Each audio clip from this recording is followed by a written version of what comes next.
आप अभी इस वक्त हज़रत अल्लामा मौलाना अजमल मिसबाही साहब क़िबला की खूबसूरत शायरी को समाअत कर रहे थे और यही इनकी पहचान है। इनसे लोग पूछते हैं कि आप सनाखाने मुस्तफ़ा क्यों बने हैं, तो ये बरजस्ता ऐलान करते हैं कि आता है जब भी नामे मोहम्मद ज़बान पर, रहमत बरसने लगती है मेरे मकान पर। मेरे भाई आप हजरात कुछ बोला करें, जरा हाथों को उठाकर बोल दे या रसूल अल्लाह। तो बरजस्ता अजमल मिसबाही ऐलान करते हैं, आता है जब भी नामे मोहम्मद ज़बान पर, रहमत बरसने लगती है मेरे मकान पर। ये सोचकर बना हूँ सनाखाने मुस्तफ़ा, इसका असर पड़ेगा मेरे खानदान। कर बना हूँ सनाखाने मुस्तफ़ा, इसका असर पड़ेगा मेरे खानदान पर। अब मैं 4 मिसरे पढ़ रहा हूँ। शायर ने कहा है कि जाने रहमत शान रहमत आमना का लाल है, जाने रहमत शान रहमत आमना का लाल है, सारी दुनिया की जरूरत आमना का लाल है। गोद में सरकार को लेकर हलीमा ने कहा, चांद से भी खूबसूरत आमना का लाल। सरकार को लेकर हलीमा ने कहा, चांद से भी खूबसूरत आमना का लाल है। हजरात, नबी की तारीफ सिर्फ मुसलमान ही नहीं बल्कि गैर मुस्लिम भी क्या करते हैं। आपने चरण सिंह बशर का नाम सुना होगा। ये पंजाबी शायर हैं। नबी की शान में लिखते हैं, नबियों में सबसे ऊंचा सिंहासन है आपका, हर उम्मती के हृदय पे शासन है आपका। आकाश सज रहा है बड़ी शान से बशर, सुंदर स्वागतम अभिनंदन है आपका। हजरात, आइए अब बिला किसी ताखिर व तमहीद के मैं गुजारिश करूंगा, पलामू की सरजमीन से तशरीफ लाए वो अजीम नकीब जिसे हम और आप नकीब आज़म हिंदुस्तान, नकीब अहले सुन्नत, अदीब शहीर, जिनकी निकाबत को सुनकर न जाने कितने दुनिया में ऐसे लोग हैं जो नकीब बनते हुए नजर आते हैं। वो अजीम पैकर हमारे और आपके बीच तशरीफ फरमा है।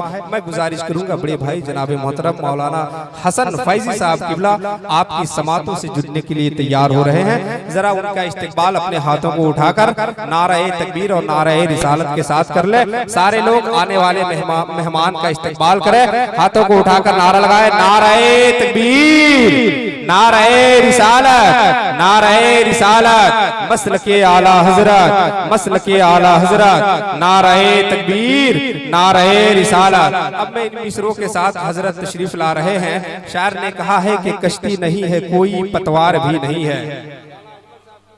अब मैं आखिरी शेर पढ़ रहा हूँ, मैं शेर पढ़ रहा हूँ। कश्ती नहीं है कोई पतवार भी नहीं है, इसके नबी का दरिया दुश्वार भी नहीं है। कश्ती नहीं है कोई पतवार भी नहीं है, इसके नबी का दरिया दुश्वार भी नहीं है। हिजरे नबी के गम में बिस्तर पकड़ने वाला बीमार भी है लेकिन बीमार, बिस्तर पकड़ने वाला, हिजरे नबी के गम में बिस्तर पकड़ने वाला बीमार भी है लेकिन बीमार भी नहीं है। हजरात, मंतिक का एक कायदा है कि मौजिबा कुल्लिया और सालिबा कुल्लिया का जब हद औसत गिराया जाता है तो नतीजा अदवन ताबे होकर आता है। उसी के ज़िम्न में एक शेर पढ़ रहा हूँ। कश्ती नहीं है कोई पतवार भी नहीं है, इसके नबी का दरिया दुश्वार भी नहीं है। हिजरे नबी के गम में बिस्तर पकड़ने वाला बीमार भी है लेकिन बीमार भी नहीं है। और असहाब को नबी ने हथियार जो थमाया, तलवार भी है लेकिन तलवार, तलवार भी है लेकिन तलवार भी नहीं है। और आखिरी शेर के कहते हैं लोग दाना, बहलोल है दीवाना, होशियार भी है लेकिन होशियार भी नहीं है। कहते हैं लोग दाना, बहलोल है दीवाना, होशियार भी है लेकिन होशियार भी नहीं है। अब आप हजरात इत्मीनान और सुकून के साथ बैठे। मैं गुजारिश करूंगा आपके दियारे मोहब्बत में नकीब आज़म हिंदुस्तान हजरत अल्लामा मौलाना हसन फैजी साहब क़िबला तशरीफ ला रहे हैं। एक फैजी गुजर रहा है, दूसरा फैजी आपकी समातों से जुड़ने के लिए तशरीफ ला।